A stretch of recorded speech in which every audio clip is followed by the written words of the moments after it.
السلام عليكم ورحمة الله تعالى وبركاته. halkani waa Higgs Technology. Aniguna waxaan ahay Maxamed Amiin.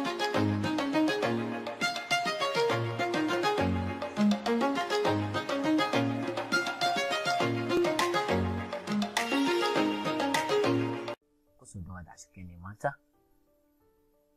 cashirkeena maanta wuxuu ku saabsanaan doonaa mawduuca ka aragtaan interface and creating new project. kusoo dhawaada mar labaad cashir darsigeena koowaad ee Sony Vegas Pro 14 interface-ka koowaad ee kusoo bixi doona marka soo kiciso Sony Vegas Pro 14 waxa uu noqon doonaa sida aragtaan intaas qaybood ama shashadaas aad aragtaan ee soo bixi doonta. waxaan mid u istaagi doonaa qaybaha uu ka kooban yahay oo aan mid u sharxi doono insha Allah. haddii aan ku hormarno qaybta koowaad waxaa la yiraahdaa timeline ama timeline waxaa loo yaqaanaa muuqaalka meesha aad marka aad jarjarayso ama aad doonayso inaad isticmaasho muuqaalkaaga oo aad jarto cod ka jarto cod ku darto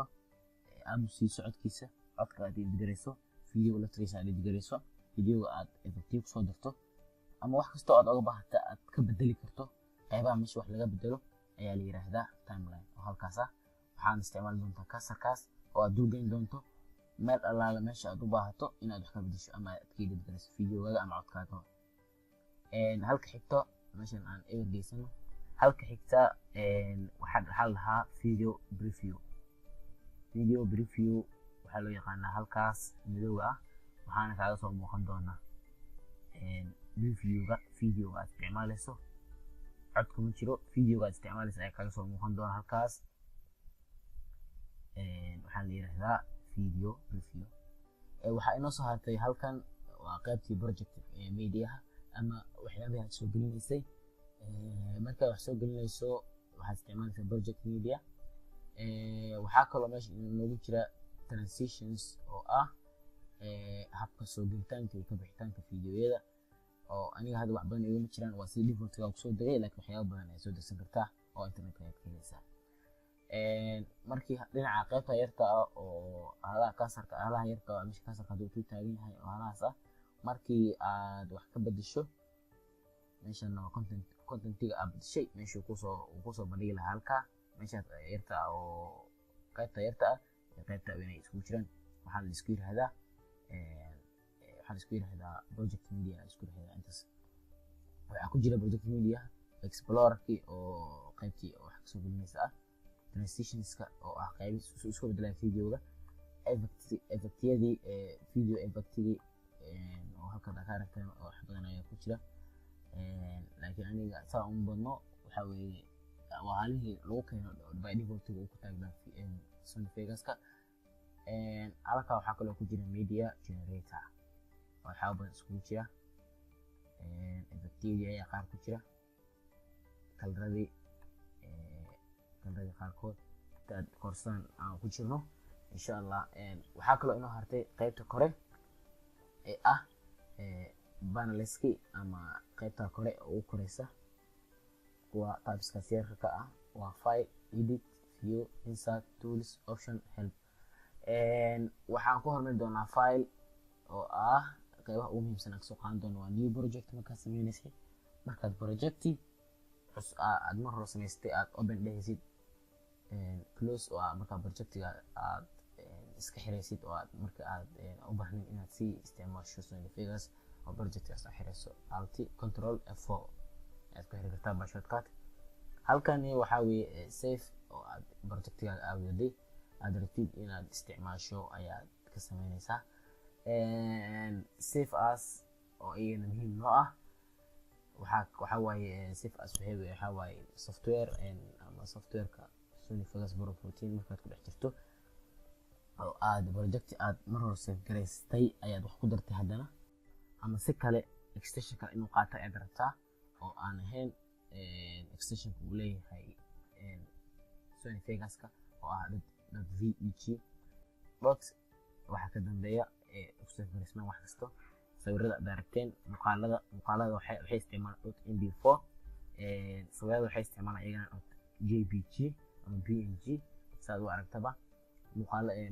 maqalka ama dhegeysiga ama codadkan waxay isticmaalaan .mp3 saad marka aad la socotaan softwareada waaweyn waxay leeyihiin extension ee gooni ah kan wuxuu leeyahay .veg markii aad rabtid inaad export ahayd exportkiisa kan ma aha muhiim ma aha kan oo kan muhiim kuma aha waxa waaye markaa softwareada kale aad sameynaysid aad u gudbinaysid waxa aad samaystay oo kana Sony Vegas kaad ii sheegan RGB marka ku sameysay .veg ay isticmaalaa Pro Tools ayaa jiro Media Composer Premiere Pro ama After Effects marka aad muuqaal halkan aad samaysay Sony Vegas aad u gudbinaysid ayaad isticmaali doontaa Final Cut Pro waxaa isticmaalaysan filayo softwareka waxaa isticmaalo DaVinci Resolve ayaa la yiraahdaa kuwa qaarkood oo waxaa isticmaalo badanaa computerada Mac ayaa lagu isticmaalaa Final Cut-ka waa wax muuqaalo badan waxaa jiro optiono badan oo nasinayo qaybta fileka import ayaa jirto iyana waxa kasoo gelinaysid oo qaybta media waxaa u isticmaalaysaa inaad kasoo geliso wax fileska kugu jira gudaha halkan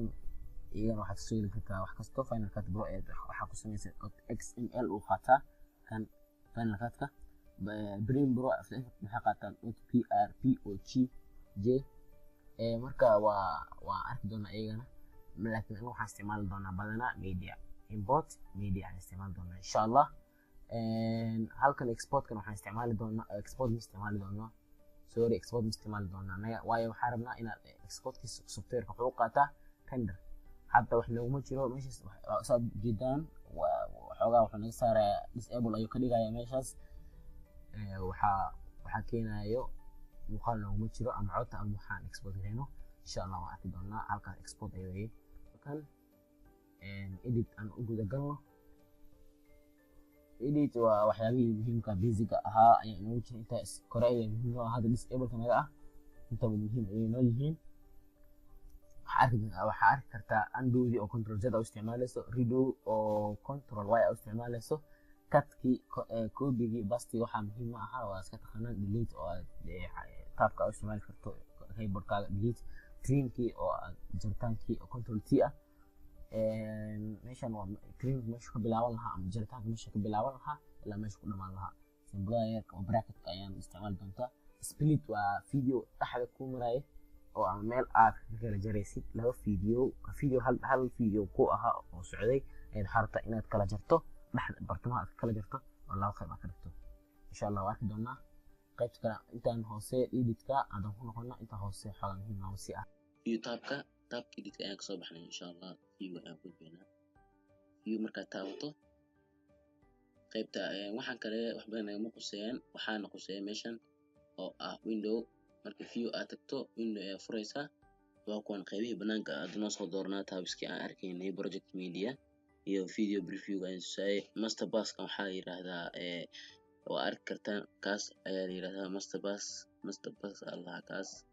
waa muuqaalkii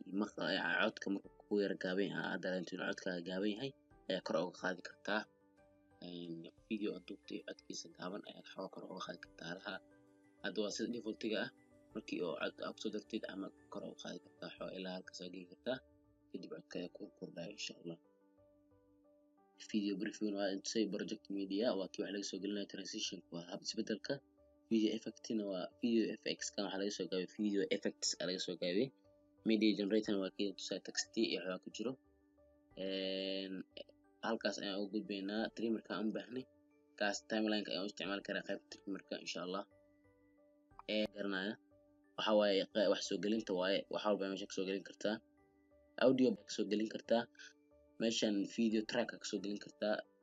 track waa kuwan waaye track waa kuwan waxa la yiraahdaa video track iyo waxa la kala yiraahdaa kan waa video track marka cod u soo galana halkaas ay soo fuulay waxa la yiraahdaa audio track la yiraahdaa marka aan isla socono sida oo shortcut lagu sameeyo waakana waa control q iyo control shift q waa video track kan waa audio track control q haddaan ka gudubno meeshan waxaa inoo haray kuwan kale wax badan nagama quseeyaan new project ama haddii af Soomaali aan ku sheegno sameynta file cusub ama project cusub ayaan sameyn doonaa particulars markaa sameynaysa waxaad tegi kartaa file new ayaad dhehaysaa. waxaad kaloo dhihi kartaa si fudud control OSP adoo hayso control ayaa leedahay control n kan ayuu soo bixi doonaa markii aad isticmaalayso markaad isticmaalayso video inaad sameyso aad rabto ama video aad duubayso waa sida default oo ugu fiican oo uu ku sameyn karo video saxan oo aad u shaqeynaya. halkaas waxaad kasoo dooranaysaa hadday ku doorneen HD 180 60 frame waa 29.9 frame per second waaye oo frameka iyo xaggaas 29 ayuu ka yahay. meeshan waxaa loogu talagalay kan waa full HD waa